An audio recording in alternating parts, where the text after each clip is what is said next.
Perhaps unlike many of you, I didn't grow up as a Christian. I grew up in Colorado in a beautiful scenic part of the country, but the spiritual side of life was totally foreign to me. It's actually when I got to college in a very cosmopolitan environment that I started to see and make friends with people who were from all over the world and represented all the faith traditions of the world. And I would get to know them. We'd have lunch together. They'd share their stories. I didn't have a language for this at the time, but they were sharing their faith testimonies with me. I was intrigued by those because these people had all found God's truth. They were guiding their lives with it, and their truths were contradictory, and truth doesn't contradict itself. That was a puzzle to me I wanted to explore, but I kind of put that on the back burner because for me, what was on the front burner was my emerging career.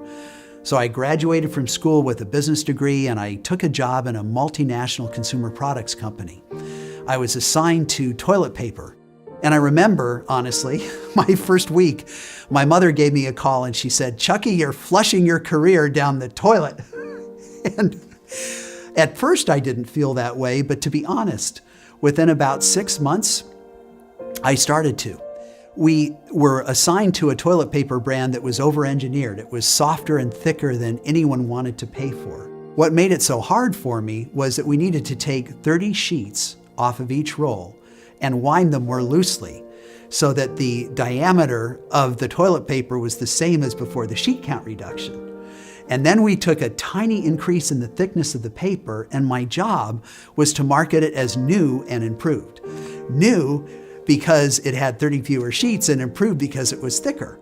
And I had just started my career. This is my first project out of the gate, and I was completely depressed leading it.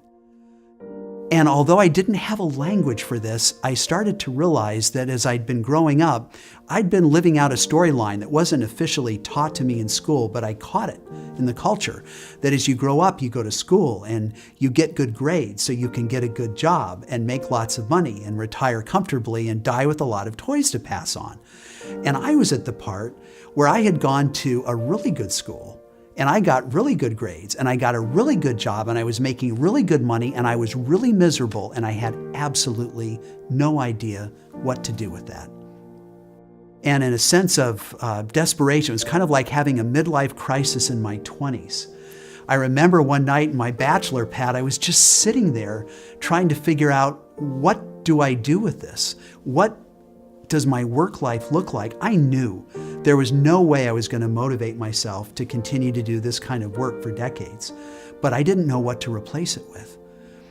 And my mind went back to my days at school with all of those friends from all their different faith traditions, and I felt this prompting that I needed to explore faith as an underpinning for my work.